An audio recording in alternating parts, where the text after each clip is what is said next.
Malawi Today.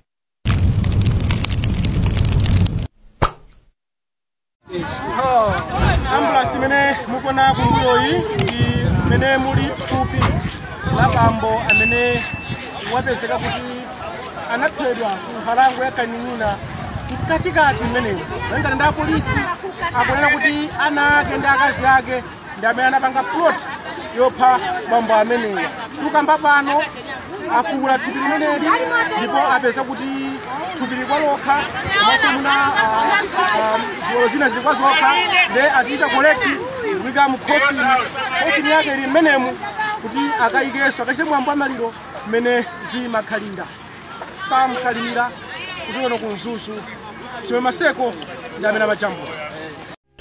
Nkhani yonse yayenda motere malinga ndi kulemba kwa A Times pa page pawo anena kuti apolisi mu mzinda wa Mzuzu amanga anthu 4 ndipo 3 ndi abanja limodzi poganizira kuti anapha bambo Gerald Chirwa kamba kolimbanirana malo kwa sonda mu mzindawo. Wachiwiri kwawo falisa nkhani ku polisi ya Mzuzu a Cecilia Mfune ati oganiziridwa awa ndi a Margaret Zimba azaka 44 omwe anali akazi awo amalemuwa, achikondi Chirwa azaka 21, Lapson Chirwa azaka 18 omwe ndi ana awo abambowa, komanso achisomo Khambule azaka 27. Amfune ati kafukufuku akuonesa kuti bambo Chirwa omwe amagwira ntchito ya olonda pa chipatala cha St. John of God anaphedwa mwezi watha ku nkhalango ya Kaning'ina mu mzinda wa Mzuzu pomwe ankayendesa njinga ya moto yakabaza. Amfune ati akhambule anatumidwa ndi banjali kuti atenge Achirwa kuti akanyamule makala ku nkhalangoyi komwe akawaphe ndipo apasidwa ndalama zokwanira 10 million kwacha. Amfune ati malemuwa anali ndi malo akulu ndipo amagulisa nkukwatira akazi ena zomwe zinayambisa mkangano pa banjali, ndipo malemuwa anasamuka kukakhala ndi mkazi wina ku dera la Mchenga Utuwa mu mzindawo. Iwo adataya thupi la malemuwa ndi njinga yawo ku nkhalangoyi. Amfune atsindika kuti oganiziridwa awa anaulula za chipongwechi ndipo akuyembekezeka kukaonekera ku bwalo la milandu kukayankha mlandu wakupha. Ndithu mmenewo ndi mmene nkhaniyo yakhalira, ndipo amene atilembera nkhani imene ndi a Loveness Lega ndi Sam Kalimera. Choncho zimenezi ndi zimene zachitika mu mzinda wa Mzuzu, nkhani yozizirisa nkhongono ndi yomvetsa chisoni kwambiri.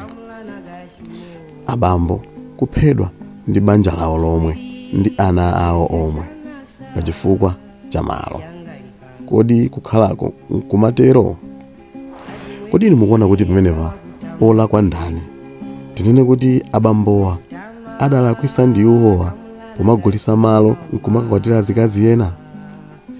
Ndipo kodi chinali cha nzeru kuti banja limeneli liwalange powapha? Basi chimenechi ndi chimene chinali solution yapadera kapena solution yokhayo imene inalipo yothanirana ndi abambo amenewa? Tiwuzeni mu comment section timve kuti maganizo anu ndi otani. Anthu awa akazengedwa mlandu ndipo akapezeka olakwa, mukuziwa kale chilango cha mlandu wakupha ndi moyo wako onse mundende. Zinthu zoti adakatha kungokambirana bwinobwino kapena adakatha kungopeza njira ina yowalangira abambo amenewa. Lero tikukamba kuti akupita kundende basi. Malawi lero, subscribe, comment, like, share, komanso osayiwala kupanga turn on notification bell kuti zambiri zimene timaponya malo ano zizikupezani kufikira nthawi ina ife tingoti mwakoma nonse zikomo and goodbye. Ambulance mene mukona kunguyoyi ndi mene muli thupi la bambo amene wapezeka kuti anaphedwa nkhalango ya Kaninina katikati mmenemo. Malingana ndi apolisi akunena kuti ana ake ndi akazi ake ndi amene anapanga plot yopha bambo amenewa. Tukamba pano afuula thupi limeneli ndipo apeza kuti thupi likwalokha komanso muna ziwalo zina zili kwazokha ndi aziita kolekti kuyika mu khofini yake ili mmenemu kuti akayikenso akachite mwambo wa maliro mmene zimakhalira. Sam Kalimira kuchokera ku Nzuzu, Chimwe Maseko ndi amene amajambula.